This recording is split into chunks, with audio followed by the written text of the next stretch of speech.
Hi everyone, welcome to my second video on cluttering about, well, I'll get into it later and I guess you already read the title. But this is my second video on cluttering, and I noticed that everyone makes like one video on cluttering and then stops, so I'm not sure, hopefully I don't get struck by lightning or whatever, but I think technically this is my fourth video on cluttering, because I made, actually my most popular YouTube video is me just typing.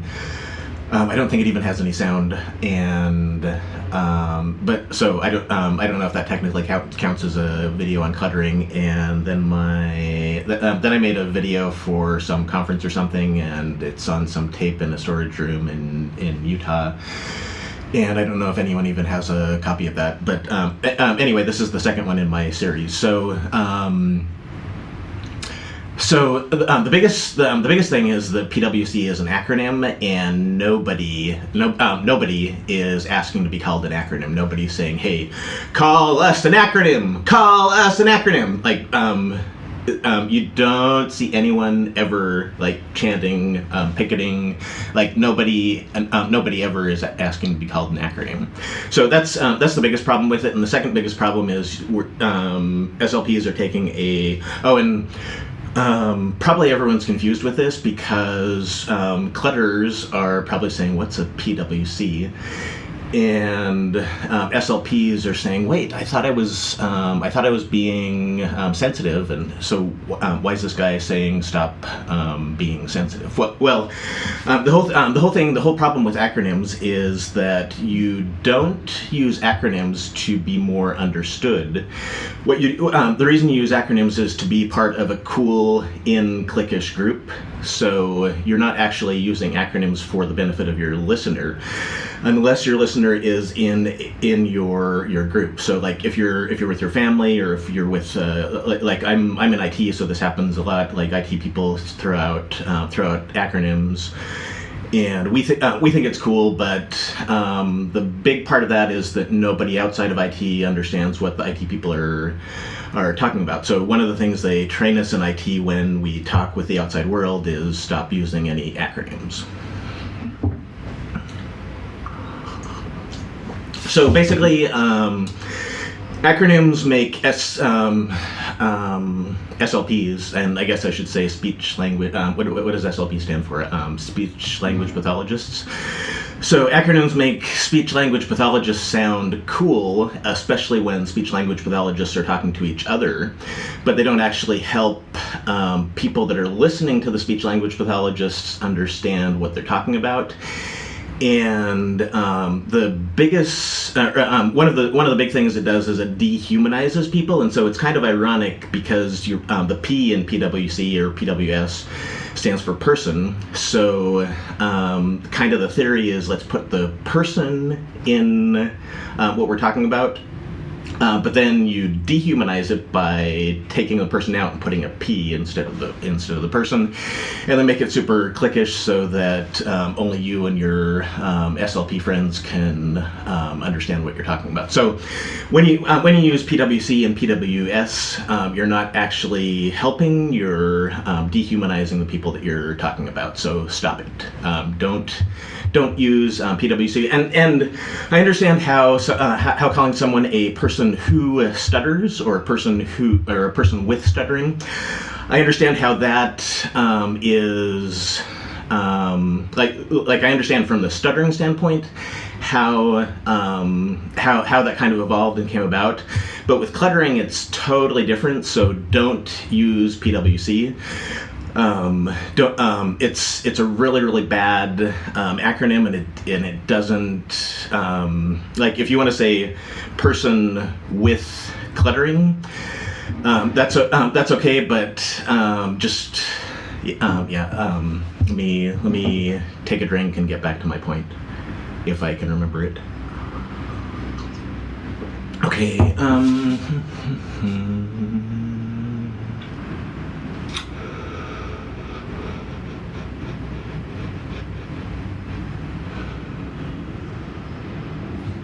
And if I knew how to edit videos, I would cut out that last part of it. So, but I guess this is a is a good example of me like mazing, getting lost, and then I really should print off an outline or put an outline on my other phone here so I can say, okay, that's what I was saying.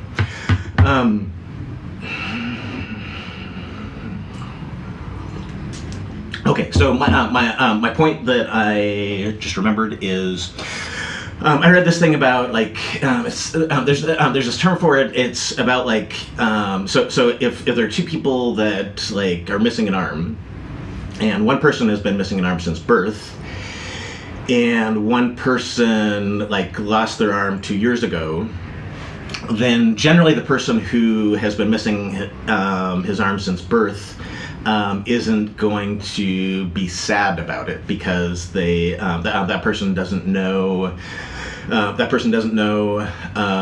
like what it's like to not have an arm. That person's not saying, "Oh man, I wish I had an arm," because their whole life they've figured out they've grown up not having an arm, so they figured out how to live life without an arm. And so generally what I've heard is that when you go to a person without an arm and say, "Oh, I'm so sorry that you don't have an arm," then if the person's never had an arm before, then that's kind of offensive to the person, because they're like, dude, I don't know what you're talking about. I don't feel sorry. I don't have an arm. I've never had an arm before. But for the guy that like 2 years ago lost his arm, then generally that's generally going up to a person and saying, "Oh, hey man, I'm sorry you lost your arm." Generally that's appropriate, I guess, because it's still like that person grew up like adapted his whole life to having an arm and living with an arm, and so that person has a lot of a like sense of loss. And so that's really applicable to stuttering and cluttering. So with stuttering, and this is a drastic oversimplification. So with stuttering, you basically can't say some sounds, or can't like normally produce some sounds. And one of my favorite questions to ask folks who stutter is, what sounds can't you produce? And what sounds do you have difficulty producing? Because people that stutter usually people that stutter usually have like different sounds they can't produce. So it's really fascinating to me, like why this person can't say W's. And I was gonna say, it's technically they can say all the sounds, just like with certain sounds they have a lot more problems than with other sounds.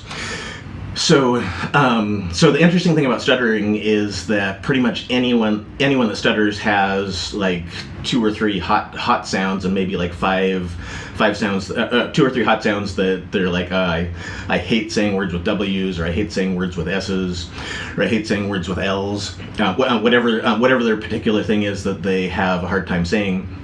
And so folks with stuttering, that those sounds are very prominent in their heads. So their whole life they're thinking, "Oh, okay, I hate saying words with W in it."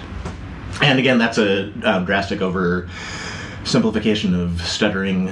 This video is about acronyms and why you shouldn't use them in speech language pathology, not about a technically accurate description of stuttering. So anyway, that's my oversimplification. And then with cluttering, one of the interesting things about cluttering, I think I was, I can't remember, 26, 27, when I found out that my speech was cluttered, and that it was actually at that point that I realized that my speech was different than other people's speech. I had no idea. I just thought, and actually I didn't ever think about it. People would I would say something and people would look at me and be like, "What?" So I guess I just kind of thought that everyone was going around like one person was talking and the other one was like, "What?" And I didn't like look over at other conversations and say, seems like they're understanding each other. Why is it when I talk to people, then that just never crossed my mind. So I'm not sure why, and that's also not the point of this video. This video is about why you shouldn't use acronyms in speech language pathology or basically anywhere else, because they're like unless you're in a group and you're trying to feel more cliquish, then yeah, use them, because that's the biggest use and benefit of acronyms. Okay, so how the guy without the arm, or the two guys without the arm, relate to stuttering and cluttering, and then with me. Oh, and then I'm kind of different or special or unspecial in that nobody made fun of my speech. Maybe they did, but I didn't realize they were making fun of my speech. So for me, I don't have any like negative things about my speech. Like I don't think, oh hey, well I'm gonna speak, so now I feel nervous. That's never really happened to me before, except for like normal. Like people normally get nervous before they speak. So, but that's I think usually only about 20% of clutters are like that, and like 80% of clutters, like somebody said, oh hey, your speech is stupid, you're mumbling, I can't understand you. So a lot of it's not that clutters don't know that there's something wrong with their speech. It's just that they haven't connected that, hey, well, I can improve my speech, and then people can understand me better. It's more like I read a description, and this is how I felt for a long time, is that it's not my speech that's the problem, it's the listener that's the problem. So anyway, the whole point of all of that is that with cluttering, then speech problems are very, very like disconnected. Very, very disconnected, and also at the same time very, very part of me. So it's not like I'm saying, okay, well, I use a lot, or I'm repeating the word. I'm repeating words like 5 times more frequently than most people are in a sentence. That's not prominent in my head, so I'm not feeling like I'm not feeling like sorry, I am feeling like that's part of me, but it's not like it's bothering me. So it's just like that's the way I've always been. That's cluttering is like wired into my brain, and one of my big things when I first started learning about cluttering is, do I actually want to change, because I really like the way my brain's wired, and in order to stop cluttering, then I need to rewire my brain. And that for like a couple years was a big question, because I didn't know if I actually wanted to do that or not. So okay, so back to my point. So back to my point is that with stuttering, then people are like with stuttering, then generally people with stuttering don't want to be identified as saying, hey, I'm a stutterer, and like it's a really unfortunate name too, because a lot of people have problems with S's and R's, and especially with the R in stutterer is just a really, really difficult thing to for like I guess like 60% of folks with stuttering to say. So anyway, my point is, because with stuttering, it's so much like right here, and just like the missing arm is right here for someone that just lost an arm 2 years ago, then softening stuttering and calling someone a person with stuttering, or a person who stutters, or those folks that stutter, For stutterers, it probably is helpful and beneficial to say, okay, well, I'm a person stuttering's. Even though stuttering is right here, and I wish I could get rid of it. And I want you to see me as a person that's like different from stuttering. And so, one of my theories about cluttering is that cluttering is really integrated into your brain. Dessa Weiss called it central language imbalance, and he had this thing with a whole bunch of mountains, and basically his point was that speech production is really complex, and if you only have like one or two of these like 10 pillars of speech off balance in some way, then basically you turn into a clutterer. And anyway, I can't think of how to stop cluttering without just like it's part of me. It's integrated into me. I've been a clutterer since I was 0. Even though like I think my mom said I didn't exhibit any abnormal speech patterns until maybe like 5 or 6 or whatever, but just the way my brain was wired, I think was wired in a way that me cluttering is something that was just going to end up happening. So for me to improve my speech, I need to do a lot to like also change the way that I think and my brain and that kind of thing. For people with stuttering, it's really different. I've never met someone with stuttering that says, "Hey, well, stuttering is like it's very integral to my personality."